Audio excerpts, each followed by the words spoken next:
Madame, Monsieur, bonsoir. Merci de nous rejoindre dans cette édition d'information dont voici le sommaire. La fin du séjour de travail du président Alpha Condé au Soudan, mais avant, il a visité une usine de maintenance aéronautique, Les Échos. C'est dans cette édition. Opération de récupération des anciennes unités industrielles de l'État. La campagne est lancée. Le ministre de l'Industrie rentre d'une tournée en province. C'est son histoire qu'on racontera désormais. Le grand conteur de Cancan, Lamphia Kouyaté Sarr n'est plus. Il a traversé le temps avant de s'éteindre à l'âge de 85 ans. Voilà pour les titres.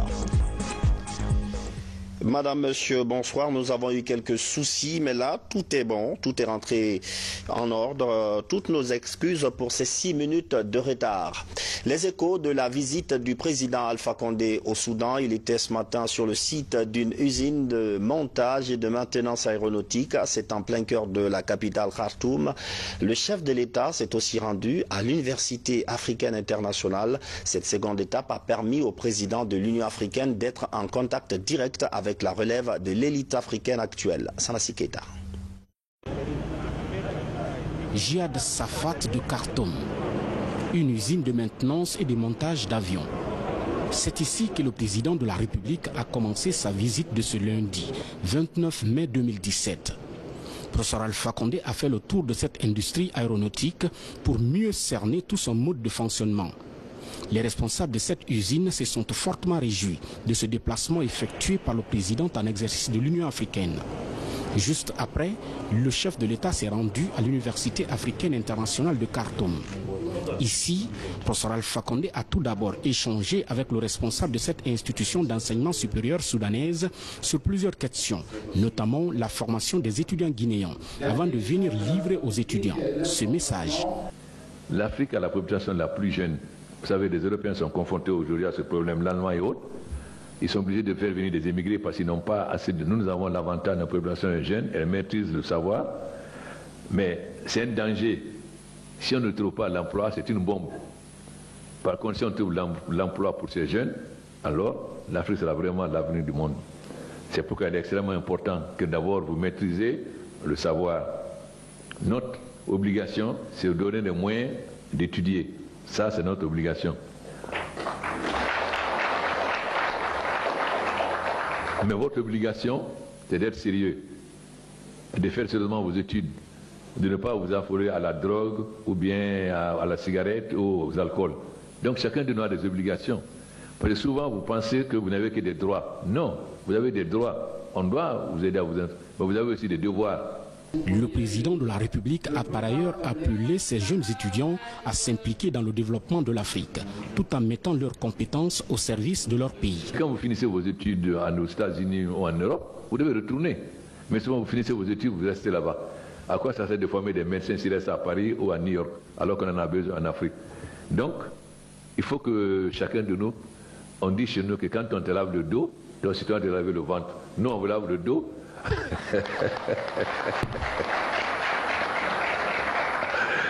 Mais vous aussi, vous devez vous laver le ventre en vous mettant au service de l'Afrique. Donc voilà ce que je tenais à vous transmettre. Mais vous aussi, vous devez être fiers de l'Afrique. Vous devez savoir que l'Afrique a un avenir et que ce n'est pas à la peine d'aller mourir dans les eaux méditerranéennes. Mais si on trouve du travail en Afrique, vous n'allez plus mourir dans les eaux méditerranéennes. Donc, nous allons faire en sorte que l'Afrique continue à parler d'une seule voix et que nous développons nos matières premières et que désormais nos enfants trouvent du travail dans nos pays. Plusieurs cadeaux qui expliquent surtout l'histoire de cette université ont été offerts au professeur Alpha Condé par les responsables universitaires. Une manière surtout de renforcer davantage la coopération dans le domaine de la formation entre Conakry et Khartoum. Le chef de l'État, professeur Alpha Condé, a bouclé sa visite de travail et d'amitié à Khartoum. Lui et son homologue Omar El-Béchir étaient devant la presse pour exprimer leur volonté commune de renforcer les relations entre la Guinée et le Soudan, mais aussi leur volonté de porter haut les valeurs de l'Afrique. Compte rendu, Sanassi Keita. Je suis très heureux d'effectuer cette visite d'amitié et de travail auprès de mon frère Béchir, du peuple soudanais et du gouvernement. En effet, nous savons tous que le Soudan a traversé beaucoup de difficultés, souvent dues à des injustices contre le peuple soudanais. Je suis donc venu apporter le soutien de la Guinée, mais aussi de l'Union africaine, au peuple soudanais, à son gouvernement et particulièrement à mon frère Béchir. Nous le félicitons de l'arrivée partielle d'extension de l'embargo par les États-Unis et nous allons faire en sorte que la levée de l'embargo soit totale et que les sanctions soient totalement levées. Car le peuple soudanais a beaucoup souffert de ces sanctions. Mais je me félicite de voir que malgré les sanctions, malgré l'embargo, le Soudan a fait de très grands progrès, puisque j'ai eu à visiter aujourd'hui l'usine de fabrication des avions et des hélicoptères par des techniciens soudanais, mais aussi l'usine de maintenance des avions comme l'Antonov, les MiG-18, 17, 24, ce qui montre la capacité et l'intelligence et le savoir-faire du peuple soudanais. Et je suis sûr que le progrès aurait été encore 10 fois plus important s'il n'y avait pas eu l'embargo des sanctions. C'est pourquoi nous allons tout faire pour que ces sanctions soient finies et que la position de l'Union africaine sur ces pays soit appliquée et que notre frère puisse se mouvoir comme n'importe quel chef d'État africain, non seulement à travers l'Afrique, mais à travers le monde. Mon frère et moi, nous avons la même analyse. Nous pensons qu'il faut mettre fin au conflit, aider chaque État africain à son unité et à son développement, et que les problèmes africains doivent être résolus désormais dans le cadre de l'Union africaine. Et j'ai eu à féliciter le président Béchir et le peuple soudanais pour l'aide qu'ils apportent à la Somalie, à la Libye, pour essayer de mettre fin au terrorisme. Donc nous sommes convaincus qu'aujourd'hui, l'Afrique a besoin de lutter contre le terrorisme, contre l'immigration clandestine. Mais cela ne peut se faire que s'il y a un développement. Parce que le terrorisme et l'immigration clandestine reposent sur la pauvreté. C'est pourquoi nous voulons, l'Afrique est très riche, nous avons des matières premières, nous avons une jeunesse, nous avons une population très jeune et éduquée. Il est extrêmement important aujourd'hui que l'Afrique maîtrise l'énergie et que nous puissions transformer nos matières premières sur place, ce qui va permettre à ce que nos jeunes n'aillent plus mourir dans le désert de la Libye ou de la zone méditerranéenne, et aussi couper à la racine le terrorisme. Bien sûr, nous devons combattre le terrorisme par les armes, mais nous ne pourrons vaincre le terrorisme que si nous arrivons à lutter contre la pauvreté. Donc je me félicite de cette concordance de vie entre nos deux pays, nos deux gouvernements, et le rôle que nous pensons devoir jouer par l'Union africaine, car tous les problèmes sont dus à des interventions étrangères. C'est pourquoi il est important qu'aujourd'hui l'Union africaine prenne son destin en main. Nous avons montré aussi que lorsque l'Afrique parle d'une seule voix, on est écouté. La preuve, ça a été l'élection dernièrement de notre frère d'Éthiopie à la tête de l'OMS. J'espère que cela va servir d'exemple pour l'avenir. Sur le plan bilatéral, je remercie mon frère Béchir de nous avoir proposé d'augmenter le nombre de bourses et aussi de former nos pilotes. Et ensuite, nous allons faire en sorte que nous ayons le corps des ambassades avec résidence en Guinée et au Soudan et renforcer sérieusement notre coopération dans le cadre de la commission mixte paritaire qui va se tenir prochainement, afin que les relations dans les deux pays, que ce soit sur le plan économique, politique ou culturel, soient portées au plus haut niveau. Et professeur Alpha Condé, président en exercice de l'Union africaine. Vers un jumelage entre les ports de Conakry et de Miami, le projet est à l'étude. Une délégation américaine est à Conakry dans ce cadre. Elle a rencontré ce lundi le Premier ministre guinéen. Les entretiens ont porté sur la concrétisation de ce partenariat signé en novembre 2016. Ousmane Bangoura. Les autorités portières de la Guinée retroussent les manches pour rendre compétitif le port de Conakry. En novembre 2016, un partenariat a été signé entre le port de Miami et le port de Conakry dans le cadre des relations commerciales. C'est justement dans cette dynamique qu'une délégation américaine séjourne en Guinée. Ici, la mission est venue échanger avec le Premier ministre sur le renforcement de l'axe de coopération entre les deux pays. Ce fut un plaisir de rencontrer le Premier ministre. C'est dans le but de renforcer les liens qui existent déjà entre ces deux pays et nous espérons aussi avoir la délégation guinéenne très prochainement à notre sommet.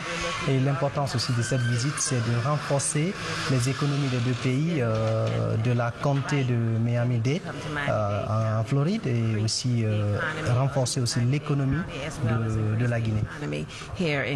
C'est le début d'une collaboration, d'un partenariat qu'on a scellé et qui va permettre de créer des actions, de faire des activités où toutes les deux parties vont gagner et des actions gagnant-gagnantes.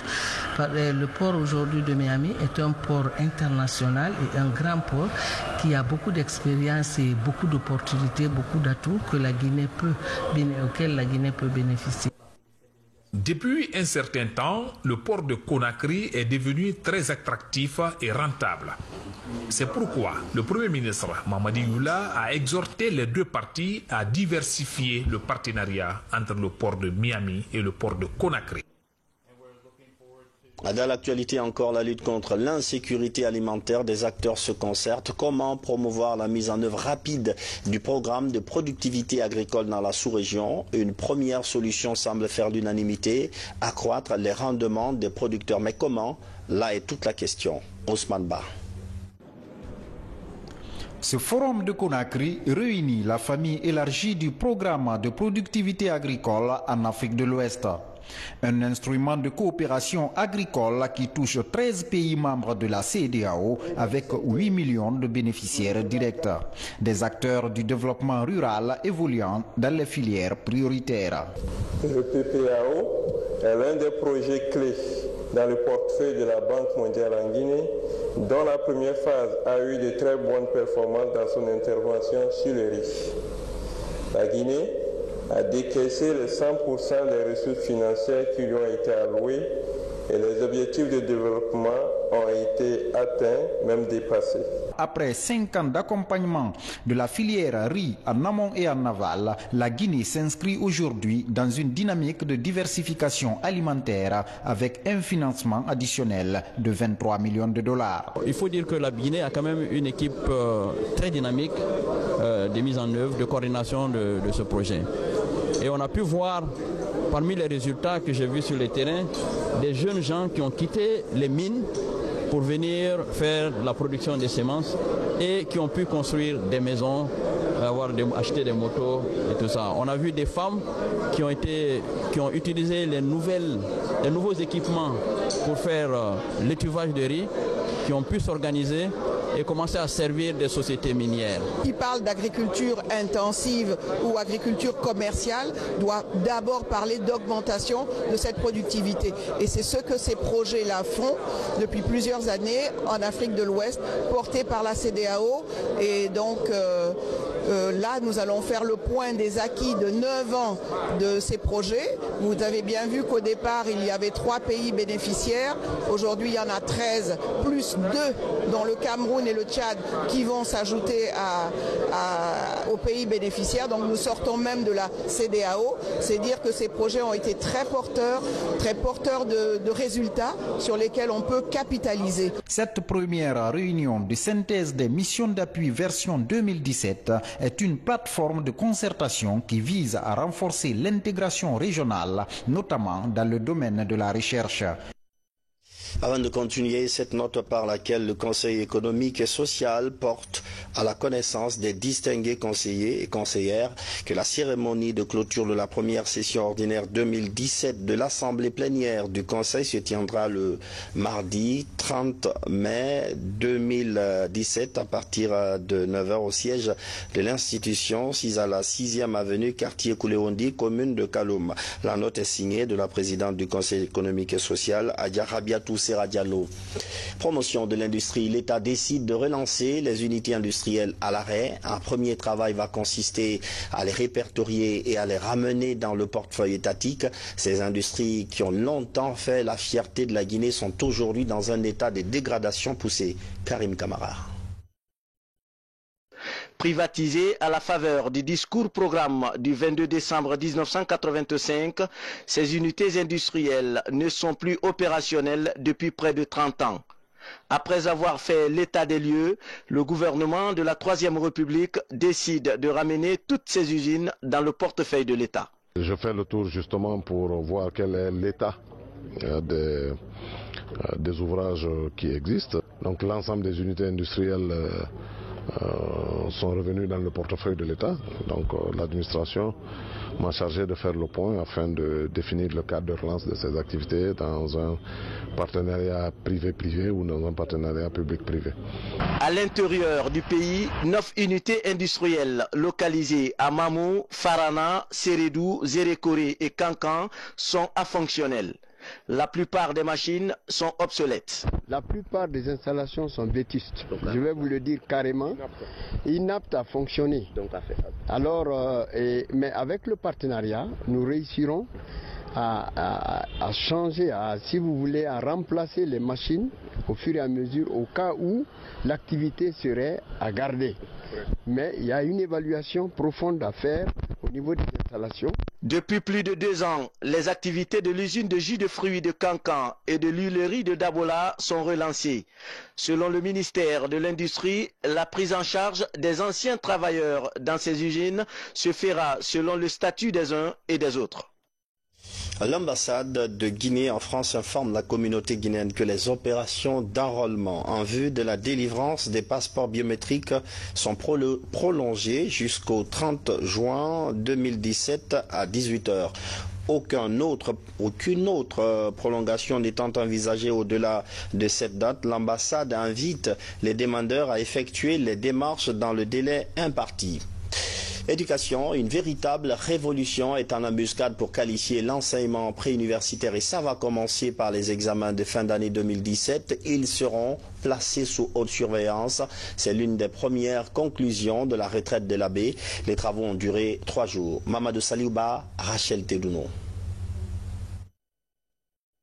Dans la ville des Agrumes, les acteurs du système éducatif des régions de Boké, Kindia et Conakry échangent sur l'organisation des examens nationaux.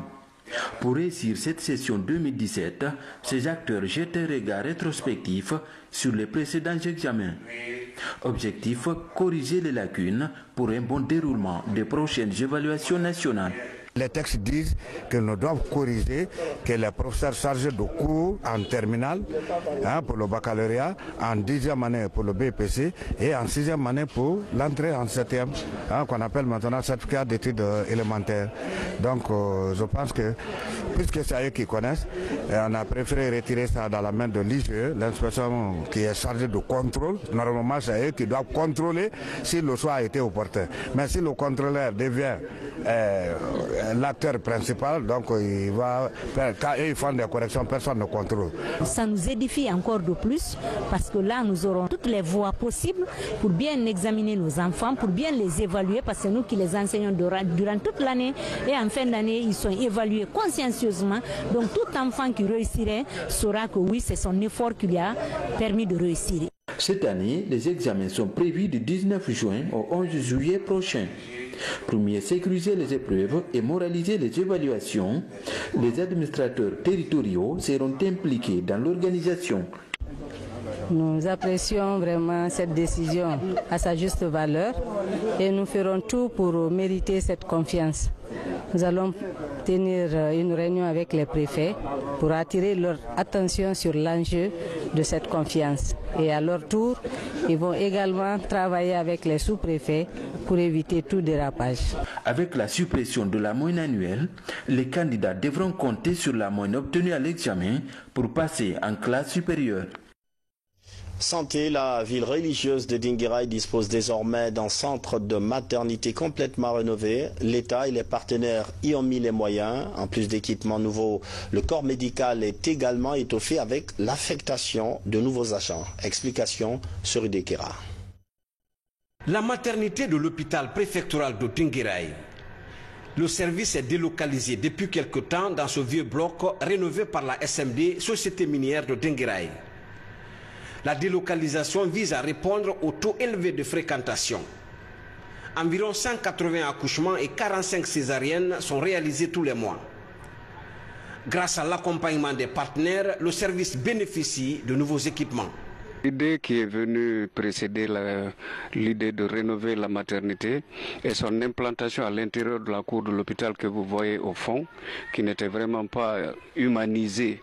La salle d'accouchement de l'hôpital de Dinguiraye a été construite au centre de l'hôpital, ce qui faisait vraiment une situation assez difficile pour les femmes qui venaient en travail. L'affectation de 25 nouveaux agents à l'hôpital préfectoral de Dinguiraye par le gouvernement soulage beaucoup la direction de l'hôpital. Déjà, les nouvelles recrues partagent le quotidien de l'équipe du district sanitaire. Césarienne, c'est gratuit, AMIU, c'est gratuit, les accouchements aussi, c'est gratuit. Les matériels sont disponibles. Parfois, la lumière, on a besoin de la lumière pour travailler. Surtout, parfois, on nous appelle pour des urgences, la césarienne la nuit. Donc, s'il n'y a pas de l'électricité, ce n'est pas facile. Dinguiraye est une ville en pleine expansion. Les besoins des populations en matière de santé deviennent de plus en plus croissants. La réussite de la couverture sanitaire du district passe par l'amélioration de la santé des femmes qui constitue la frange la plus importante de la population. En santé toujours avec ce don de la première dame de la République, des kits offerts aux nouvelles nourrices enregistrées au centre de santé de Dabompa. Une action humanitaire pour souhaiter une bonne fête des mères à ces braves dames. Le point avec Ali Badra Kondé. C'est ici, au centre de santé de Dapompa, situé dans la commune de Matoto, que les responsables de la Fondation Prosmi de la Première Dame de la République et les épouses des membres du gouvernement ont célébré la fête des mères. À cette occasion, Hadji Djene Kondé a offert des vivres aux mères qui viennent de mettre au monde des bébés. Nous disons grand merci à la Première Dame et à sa fondation. Je vais nommer Madame Kondé Hadji Djene Kaba. C'est avec un cœur rempli de joie que nous recevons de vous ce don aux nouvelles accouchées et des matériels sanitaires destinés au centre de santé de Dapompa, pouvant nous permettre d'améliorer la prise en charge de nos patients en général et des femmes enceintes en particulier. Le centre de santé de Dapompa couvre une population de 115 000 habitants, dont 25 000 enfants de 0 à 59 mois. La représentante de la Première Dame de la République a exhorté le personnel de ce centre à une utilisation judicieuse de ces kits sanitaires. Notre choix s'est porté sur le centre de santé de Dabompa. D'où l'objet de notre visite ce jour, pour offrir déjà aux mères, à celles qui ont donné naissance à des enfants ce jour, mais aussi à donner du matériel de santé et des consommables hospitaliers aux responsables du centre pour une meilleure prise en charge de ces mères. À l'image du centre de santé de Dapompa, la Première Dame de la République, Hadji Djene Kondé, entend poursuivre ses œuvres de bienfaisance dans d'autres centres de santé du pays. Le gouverneur de Conakry a offert 50 tonnes de riz aux femmes balayeuses. Un autre geste humanitaire a été adressé au centre, aux récipiendaires, aux malvoyants donc du centre de solidarité. La ministre de l'Action sociale, en tout cas, a exprimé toute sa gratitude au gouverneur de Conakry. Le point avec Moussa Bangora. Plus de 1000 femmes balayeuses des 5 communes de la capitale bénéficient de ce don du gouverneur de la ville. Le geste s'inscrit dans le cadre de la solidarité pendant le ramadan. Ce n'est pas la première fois. Donc cette initiative, c'est pour encourager ces vieilles femmes qui sont tous les jours sous la pluie, sous le soleil, en train de nous aider à assainir la ville de Conakry, malgré qu'elles ne soient pas tout à fait propres. Mais elles sont là régulièrement pour nous aider à rendre la ville de Conakry propre. Au nom de toutes mes femmes, nous ne faisons que remercier Monsieur le Président de la République à travers le gouverneur. Ce cadeau va nous servir pour ce mois de Carême là. Dans le même élan de solidarité, un chèque de 50 millions de francs guinéens est remis à la direction du centre Sogué des aveugles et malvoyants de la cité de solidarité à Taouya. Cet appui financier permet d'améliorer le cadre de vie de ces personnes porteuses de handicap. Cet établissement a été gratifié d'un prix lié au livre et dans un contexte où c'est Conakry qui porte le label de capitale mondiale du livre en 2017. Il fallait donc que le gouverneur, au premier plan, soit vu dans un acte de générosité et de solidarité à l'endroit de toutes les couches, de toutes les structures qui réside dans le cadre aussi bien de la solidarité que du livre pour la lecture, l'apprentissage pour les enfants malvoyants. Choses promises et choses réalisées, ça a félicité, ça